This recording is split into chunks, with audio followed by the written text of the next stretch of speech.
सतगुरु मन विच वसिया, मेरी होशां तो दो मिट गए। ये जो दो से एक की यात्रा है, अब तक तो जो मैं परछाई अपने साथ लेके चलता हूँ, जो हस्ती मैंने अपनी बना ली है, जो ये परछाइयों की लड़ाई में मैं जीत हार के विषय से अपना सुकून खोए चलता हूँ कि मेरी परछाई किसी और की परछाई से छोटी है या बड़ी। मेरी परछाई पर किसी ने पैर रख दिया, कोई जानता नहीं मैं कौन हूँ। अभी तो इन्हीं परछाइयों की लड़ाइयों में जब तक मैं फंसा रहूँगा तो सुकून तो जीवन में आ नहीं सकता। और जब ये बात समझ आ गई कि मेरी परछाई, ये जो माया, ये जो भ्रम मैंने पाले हुए हैं, यही कारण है मेरे और सुकून के बीच में बाधा का, तो फिर इनसे भागना नहीं, क्योंकि भागकर भी कहाँ पहुंचेंगे। कहीं पढ़ा दास ने कि कोई इंसान, उसको अपनी परछाई से ही फोबिया हो गया, एक डर बैठ गया अपनी परछाई से, तो ताउम्र भागता रहा और भागता भागता ही प्राण छोड़ दिए। उसको कोई मिला नहीं ये बताने के लिए कि परछाई से बचना है तो जाके पेड़ की छाया में बैठ जाओ। और ये जो माया रूपी परछाई हमने अपनी भ्रमों की, अहंकार की, जो कल सदगुरु ने कहा कि इकट्ठा करने में तो पूरी उम्र लगती है, पूरी उम्र से बनाई गई परछाई इतनी बड़ी जो मैं लेके चल रहा हूं, तो वो जो इनकी दो तलियों का ज्ञान है, उसकी छाया में जाके ये मिट जाती है, सहज में ही खत्म हो जाती है। तो ये जो जीवन मिला है, ये अवसर मिला है, ये सुकून की अवस्था को प्राप्त करने का, ये सबके हिस्से बराबर आया है। ये कहीं भी भेदभाव नहीं इसमें कि कोई किसी कोटे से, कोई किसी खास पेपर को पास करके इस धरती पर आया है जिसका सुकून को प्राप्त करने का चांसेस ज्यादा हैं। ये सब बराबर एक अवसर लेके आए हैं, और ये सतगुरु इसलिए सारे संसार के लिए यही पैगाम, यही परोपकार करते हैं कि जिस अवस्था को प्राप्त कर सकते हो जीवन में, उसको कर लो। ये जो जीवन सुंदर बन सकता है, इसको सुंदर बना लिया जाए, वरना कहाँ, जहाँ स्वर्ग के नज़ारे बन सकते हैं, वहाँ कहाँ तुम नरक से भी बदतर जीवन जी रहे हो। वहाँ कहाँ तुम हर छोटी बात पर रंजिश, तनाव, नफरत, इस आग में जल रहे हो। और इंसान बहुत बड़ी भूल करके बैठता है, ताउम्र ये सोचता है कि स्वर्ग में सारा आनंद मिल जाएगा, जीवन का स्वर्ग प्राप्त हो जाएगा किसी दिन।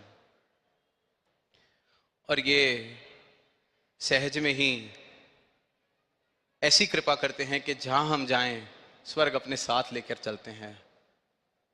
ऐसा आनंद, ऐसी अवस्था, क्योंकि इनकी शिक्षा, इनका ज्ञान, ये जो पंक्तियां भी हैं कि आज में सुकून, कल में सुकून, सदगुरु के ज्ञान से हर पल में सुकून।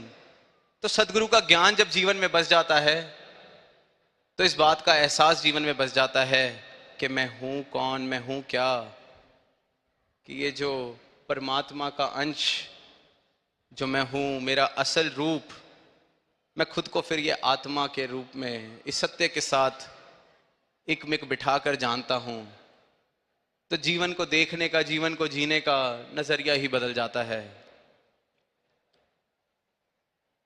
तो फिर जहां जाएंगे, ये सुकून अगर खुद मेरे अंदर होगा, तो जहां जाऊंगा वो सुकून मेरे साथ चलेगा। कल भी सच्चे पातशाह ने बात फरमाई मानवता के नाम संदेश में कि जिसके दिल में खुद ही तनाव, चिंता, रंजिश, वो चाहकर भी किसी को सुकून कैसे देगा। उसको स्वर्ग के दरवाजे पर भी छोड़ाया जाए, वो वहां भी नरक बना लेगा। कहीं पढ़ने को मिला कि ऐसे ही किसी आदमी ने अपनी जीवन की यात्रा पूरी करी, तो अब बैठे हैं, जैसे सुनते आए हैं कि स्वर्ग और नरक के दरवाजों पर हिसाब किताब चल रहा है कि कहां भेजा जाए। तो ताउम्र जीवन ऐसा जिया गया कि जाना तो नरक में ही बनता है। तो वहां जो अकाउंटेंट हैं वो कह रहे हैं आपका हिसाब किताब जोड़ लिया है, नरक में जाना पड़ेगा। तो आगे से जवाब देता है कि आप मुझे क्या नरक में भेजेंगे, मैं तो ताउम्र जितनी उम्र जी है नरक में ही रहा हूं। जहां गया हूं नरक ही बनाया है। सारे ऐसे काम किए हैं जो नहीं करने चाहिए थे। सारी खुशियों से हाथ धो के बैठा हूं। आप मुझे नरक में क्या भेजेंगे? नरक तो मेरे साथ चलता आया है। कहानी पढ़ी तो दास को, वो शायर की पंक्तियां, जो गुजारी जा ना सकी हमसे, हमने ऐसी जिंदगी गुजारी है। कि ऐसा जीवन काटते गए जिसको एक उत्सव की तरह जिया जा सकता है, सेलिब्रेशन की तरह जिया जा सकता है, उसको सजा की तरह काटा गया। अब वो जो अकाउंटेंट थे उनको भी थोड़ी ठेस पहुंची कि ये तो पहली बार ऐसा सुनने को मिला है कि इसको नरक में कौन भेज सकता है। तो वो आगे से जवाब देता है कि चल तेरे को फिर मैं स्वर्ग में भेज देता हूं। तो कहता है वो भी आप नहीं कर सकते, क्योंकि आप मुझे वहां भेजेंगे तो मैं आपके स्वर्ग को भी नरक बना दूंगा, क्योंकि मेरा नरक तो मेरे साथ ही चलता है। और यही इंसान की दशा है। नश्वर में शाश्वत की तलाश कर रहा है। जो खत्म होने वाला है उसे सब कुछ मान के बैठ रहा है। सच और झूठ का उसको फर्क पता नहीं, और पता भी चलता है तो फिर वो ऐसे सोचने लगता है कि जीवन का सार ही क्या है। ये जो सवाल है कि जीवन का सार ही क्या है, बड़े बड़े फिलोसोफर्स, बड़े बड़े दार्शनिकों ने बड़े बड़े उल्लेख कर दिए इस बात को सिद्ध करने के लिए कि इस जीवन का कोई सार नहीं, ये जीवन जीने योग्य नहीं, ये तो बस तुम्हें फेंक दिया गया है इस धरती पर, अब काट लो जैसे उम्र काटनी है।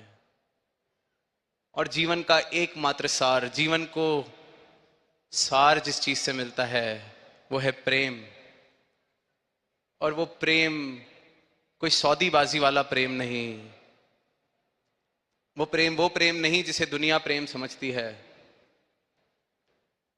वो प्रेम जो सदगुरु कह रहे हैं कि हम बन सकते हैं, कर नहीं सकते, बन सकते हैं। ये हमारा स्वभाव है।